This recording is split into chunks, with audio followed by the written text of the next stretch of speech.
Hi, friend. Time for you too to create your dream life in midlife. Get smart in midlife. You can do so much to improve your brain function in midlife.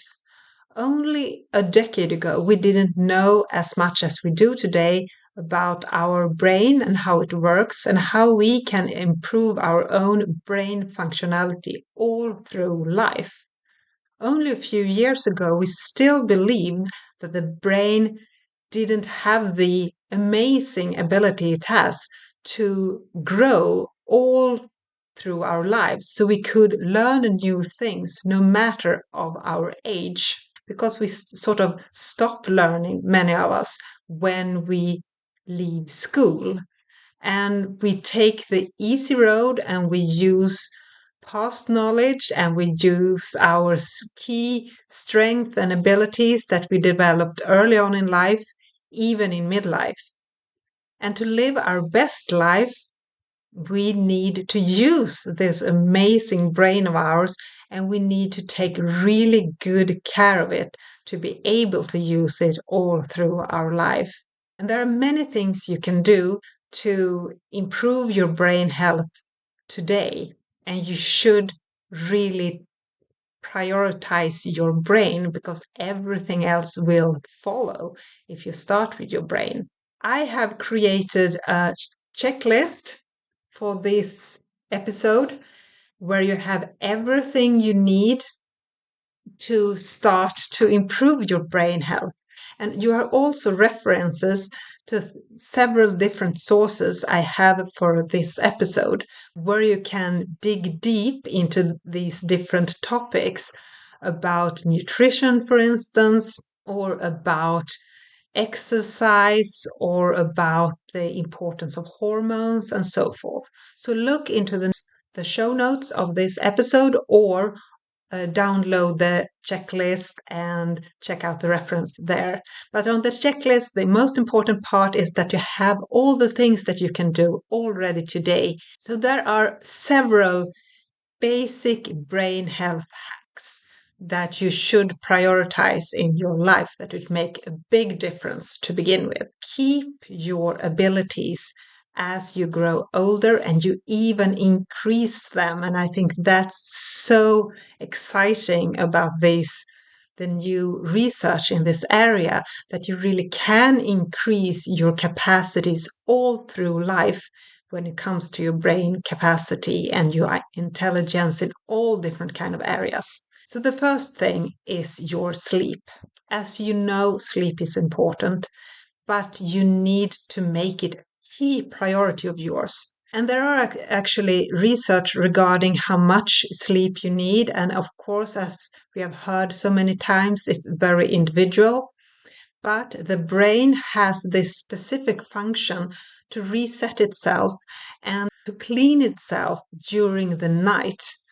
It takes time. So the brain need 8.5 hours to clean it out every night. And you should prioritize that and look into all these habits you have regarding sleep. But the most important thing regarding sleep is that you prioritize it. And of course, there is nutrition and diet. And we all know that we need to have a balanced diet for many reasons, but there are specific foods that are very vital to our brains. We could prioritize to make sure that we give our brain all the fuel it needs every day. It's important to remember that this little part of our body needs so much energy each day.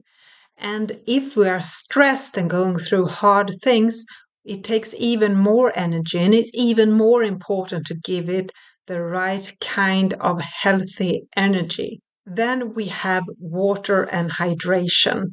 And even a little bit of deficiency when it comes to hydration and water makes the brain slower. So it's important to stay hydrated because of your brain functionality. So you can keep your mind on top of things all the time. So stay hydrated and keep a steady hydration level all through the day. It's really important.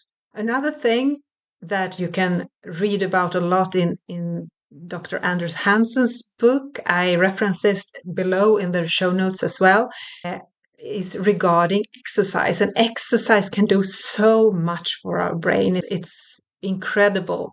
And I think a key hack and a basic brain health hack that you should incorporate in your life is walking.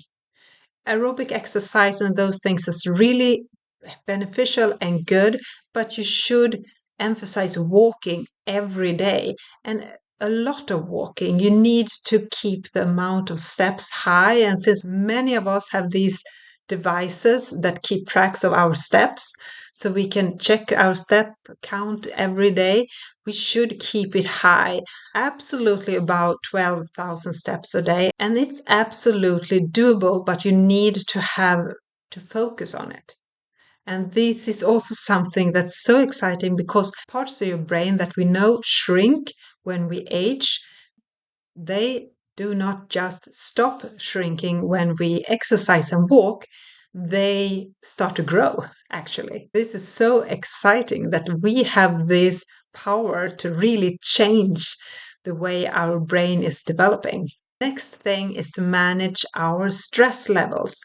Meditation has proven to be a really strong practice that you can have to support your brain to handle stress. And for myself, it was really hard to get into the habit of meditation. And I didn't really feel the benefit of it right away, but it takes some time. And I think for me, it was that I had to learn how to wind down in this particular way when you do a meditation. And when you learn it and when you find the specific type of meditation that resonates with you, this really makes a big difference. And I found meditations that are guided as most helpful for me, and to have different kind of meditations each day depending on what kind of day I'm having and what kind of challenges I think this day has. Another thing that we know from research, there's so much data on this now, is regarding social connections. We are built and wired for social connection, and this is very important for our brain. We become very fearful. We live in a constant state of stress if we don't have the social connections we crave. But this is also individual. For me, as an introvert, I don't need as much social interactions as many of my extrovert friends. But I also need my share of social connections. So it's important to find the specific balance that's right for you when it comes to social connection, and make sure that those connections is really something that's enhancing your life, that's creating an even better environment and more positive environment for you. So you don't just count the number of social interactions, is that it's positive and joyful interactions that you have. Those are really important.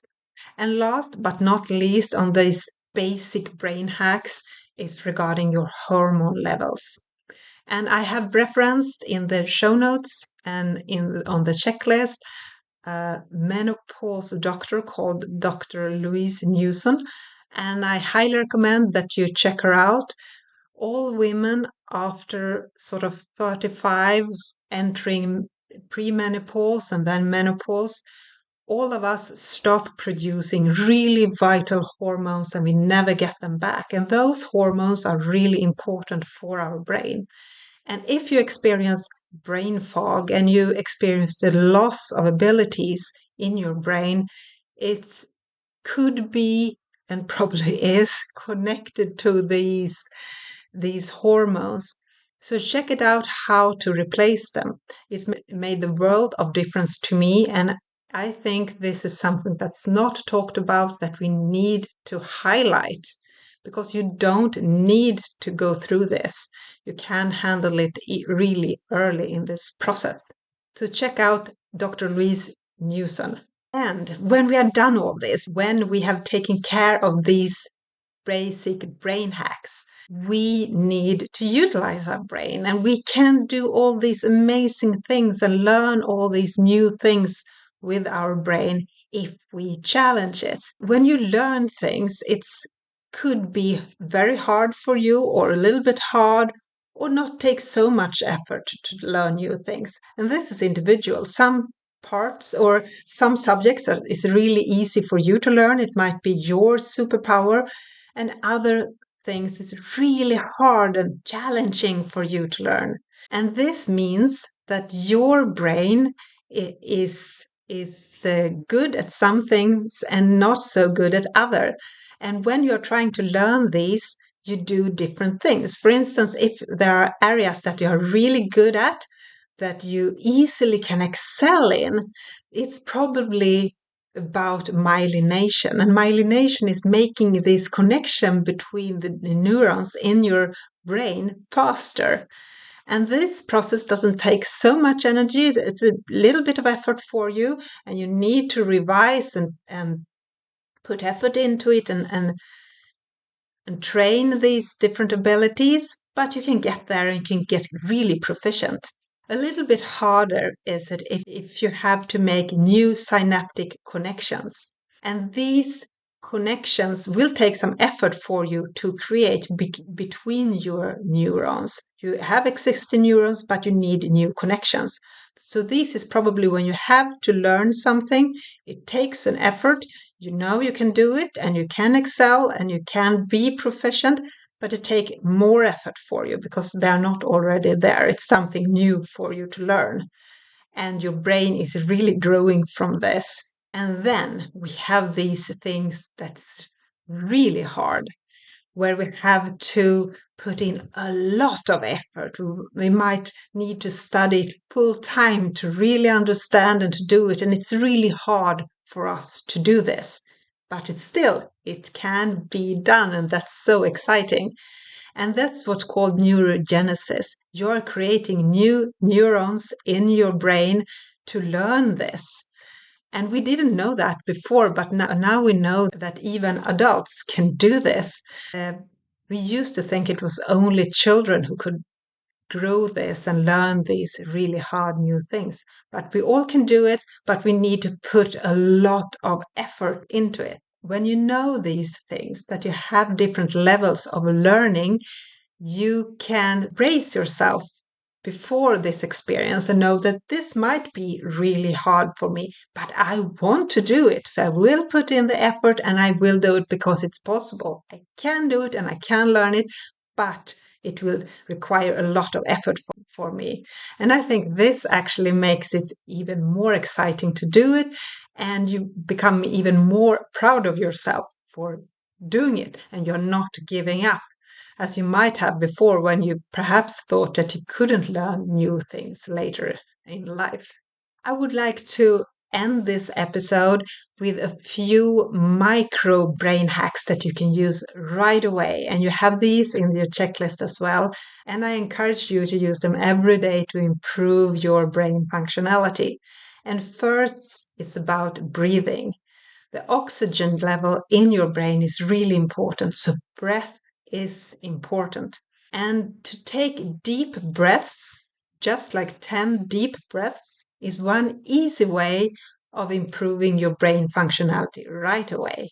Another thing that's really important is nature. We have seen in so many studies nowadays that nature and to be in nature and to be really present in nature is so beneficial for us and especially for our brain.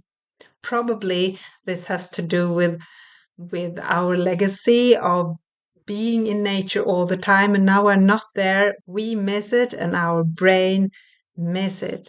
Try to spend some time in nature each day. This is really a key habit for me and something I need to do every day. So it's important for me to live close to nature and just be able to reach it every day.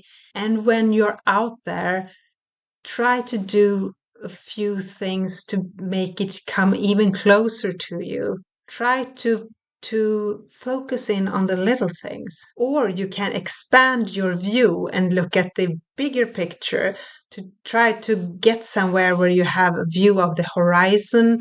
The key thing is to focus and to really be present and to sort of soak in nature around you for a few minutes. The last one is very specific. It's regarding your glucose levels.